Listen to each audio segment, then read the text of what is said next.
ایران پر اسرائیل کے بعد امریکی حملے نے مشرق وسطی میں جنگ کی آگ بھڑکا دی۔ ایران نے قطر اور عراق میں امریکی اڈوں پر میزائل داغ دیے۔ قطر کا دارالحکومت دوحہ دھماکوں سے گونج اٹھا۔ العدید ایئر بیس پر میزائل برسائے۔ امریکی خبر رساں ادارے نیو یارک ٹائمز نے دعویٰ کیا ایران نے حملے سے پہلے قطری حکام کو نوٹس دے دیا تھا۔ ایران نے عراق میں امریکی ایئر بیس عین الاسد پر بھی میزائل داغے۔ اطلاع ملتے ہی عملے کو بنکرز میں جانے کی ہدایات جاری کر دی گئیں۔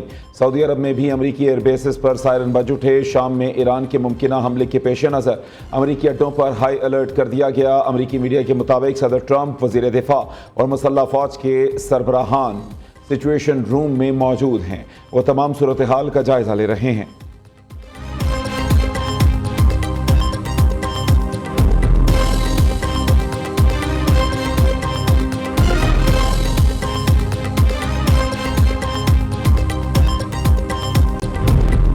ایرانی حملے کے خلاف رد عمل کا حق محفوظ رکھتے ہیں۔ قطر نے ایران کو خبردار کر دیا، قطری مسلح افواج ہر قسم کے خطرے سے نمٹنے کے لیے تیار ہیں۔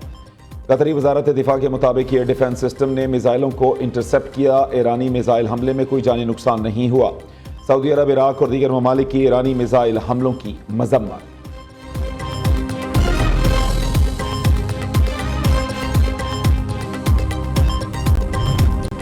ایران نے آپریشن بشارت الفتح کا آغاز کر دیا۔ قطر کے العدید فوجی ہوائی اڈے کو نشانہ بنایا۔ امریکی اڈے پر خیبر شکن میزائل سے حملہ کیا۔ ترجمان ایرانی فوج کا کہنا ہے قطر میں امریکی ایئر بیس پر تباہ کن اور مضبوط میزائل حملہ کیا۔ ہم نے یہ جنگ شروع نہیں کی، ایران پر کیے گئے ہر حملے کا جواب دیں گے۔ خطے میں امریکی فوجی اڈے خطرے میں ہیں۔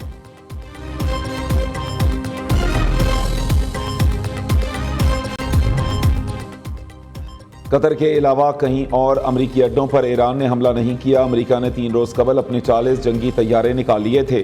امریکی فوجی حکام نے واضح کر دیا۔ ترجمان وائٹ ہاؤس کیرولین لیوٹ کہتے ہیں کہ جوہری تنصیبات پر حملے حکومت کی تبدیلی نہیں، سیکیورٹی سے متعلق ہیں۔ صدر ٹرمپ اب بھی ایران سے مذاکرات میں دلچسپی رکھتے ہیں۔ ایران بات چیت سے انکار کرے تو عوام کو حکومت سے طاقت چھین لینی چاہیے۔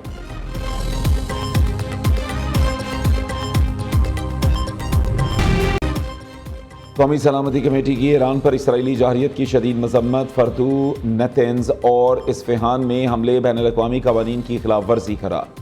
اسرائیل کی جارحانہ کارروائیوں نے کشیدگی کو بڑھایا، خطے میں وسیع تر تصادم کے خطرے کو ہوا دی۔ اسرائیلی جارحیت نے مذاکرات اور سفارتکاری کے مواقع کو کم کیا۔ ایران کو اقوام متحدہ کے چارٹر کے تحت دفاع کا حق حاصل ہے۔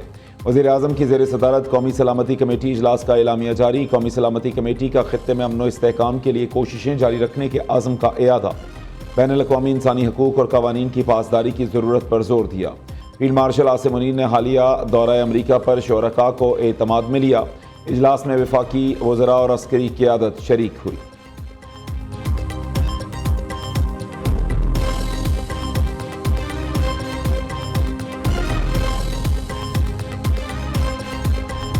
بھارت نے کہا ہے اس دہشت گردی کا واقعہ کے بعد کہ سنتاس معاہدہ ختم، اور وہ سنتاس معاہدہ کو ان ابائنس ہولڈ کر رہے ہیں۔ اس دھمکی پہ عمل درآمد کرنے سے اگر خدا نہ خواستہ بھارت یہ فیصلہ کرتا ہے کہ اس نے اس دھمکی پہ عمل درآمد کرنا ہے، خطے میں بھی ایک نیتنیاہو کا سستی کاپی ہے۔ اور میں فخر سے کہہ سکتا ہوں کہ ہم نے اس سستی کاپی کو جنگ کے میدان میں ہروا دیا۔ مودی سرکار سے انتاس معاہدہ بحال کرے یا جنگ کے لیے تیار ہو جائے۔ بلاول بھٹو کا الٹیمیٹم۔ بھارت نے ڈیمز بنائے یا نہریں نکالیں تو جنگ ہوگی۔ ہم پاکستان کو 6 دریاؤں کا پانی دلائیں گے، انڈیا جانے والے تمام دریاؤں کا پانی روک دیں گے۔ چیئرمین پیپلز پارٹی کی قومی اسمبلی میں دبنگ تقریر۔ کہا ہر محاذ پر پاکستان جیتا اور بھارت ہارا۔ پاکستان نے نیتن یاہو کی سستی کاپی مودی کو جنگ میں ہرایا۔ اگر ہم نہ بولے تو وہ ہم پر آئیں گے اور کوئی بولنے والا نہیں ہوگا۔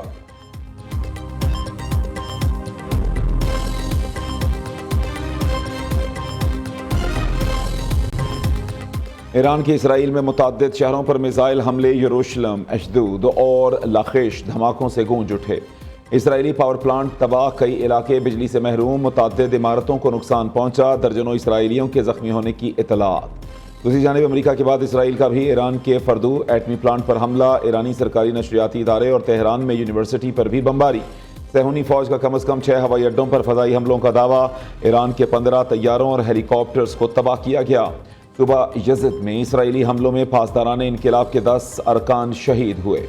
تہران کی بدنام زمانہ ایون جیل کو بھی نشانہ بنایا. اسرائیلی وزارت دفاع کا کہنا ہے ایران کو حملے کی پوری طاقت سے سزا دی جائے گی.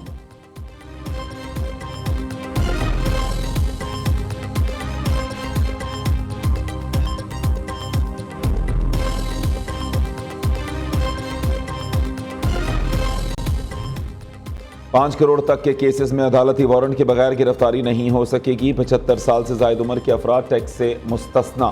15 سال تک ذاتی رہائش پر ود ہولڈنگ ٹیکس نہیں ہوگا. کسانوں کو آسان شرائط پر قرضے فراہم کریں گے. سولر پینلز کی قیمتوں میں معمولی اضافہ ہوگا. وزیر خزانہ محمد اورنگزیب کا قومی اسمبلی میں اظہار خیال. کہا تنخواہ دار طبقے پر ٹیکسز کے بوجھ کو کم کیا. 6 لاکھ سے 12 لاکھ آمدن پر ٹیکس 1% کرنے کا فیصلہ کیا ہے. ڈیجیٹائزیشن کو فروغ. ٹیکس قوانین میں بہتری لا رہے ہیں. صنعتی پالیسی کا جلد اعلان کیا جائے گا. ٹیکس کا دائرہ کار وسیع کرنے کے لیے اقدامات کر رہے ہیں. Chairman peoples party Bilawal Bhutto نے وفاقی بجٹ کی حمایت کر دی.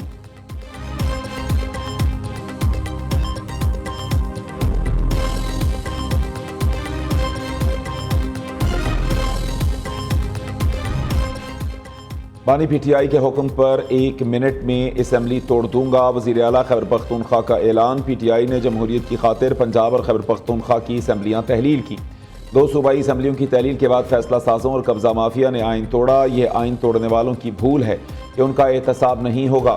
وزیر اعلیٰ علی امین گنڈا پور کی خیبر پختونخوا اسمبلی میں گھن گرج. کہا 8 فروری کو 3 صوبوں اور وفاق میں ہمارے مینڈیٹ کو چوری کیا گیا.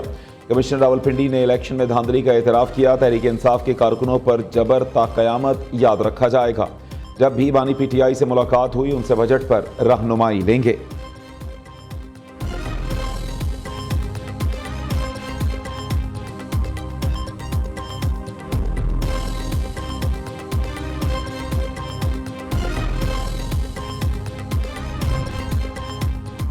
بانی پی ٹی آئی کی 9 مئی کے 8 مقدمات میں ضمانت ہوگی یا نہیں. لاہور ہائی کورٹ کا 2 رکنی بینچ آج محفوظ فیصلہ سنائے گا. جسٹس شہباز رضوی اور جسٹس طارق محمود نے کارروائی مکمل کر کے فیصلہ محفوظ کیا تھا.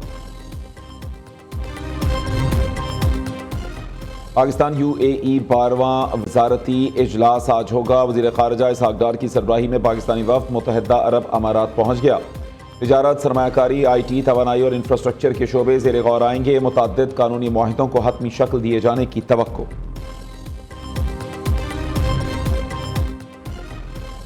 وزیر اعلیٰ پنجاب مریم نواز کا لاہور کا دورہ. ڈیولپمنٹ پروجیکٹس کا جائزہ لیا. مریم نواز نے والٹن روڈ پر نئے اوور ہیڈ برج کا معائنہ کیا. نو تعمیر شدہ سی بی ڈی روٹ 47 کو عام ٹریفک کے لیے فعال کر دیا گیا. مریم نواز کہتی ہیں روٹ 47 پنجاب کے روشن اور پائیدار مستقبل کی جانب ایک اور نمایاں قدم ہے.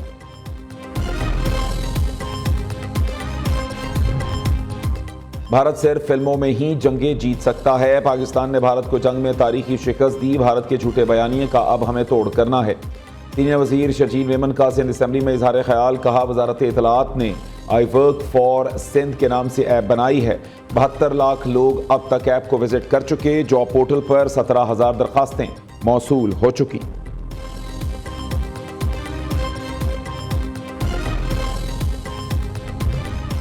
کے الیکٹرک صارفین 4 روپے 69 پیسے کے بڑے ریلیف سے محروم. پاور ڈویژن نے کے الیکٹرک کو اپریل کے ماہانہ فیول ایڈجسٹمنٹ کی مد میں ریلیف کی مخالفت کر دی. منظوری کی صورت میں کراچی کے صارفین کو 7 ارب روپے کا ریلیف ملنا تھا. نیپرا کا دوبارہ اشتہار جاری کرنے کا فیصلہ. پاور ڈویژن کی درخواست پر نیپرا نے سماعت آئندہ ہفتے تک ملتوی کر دی.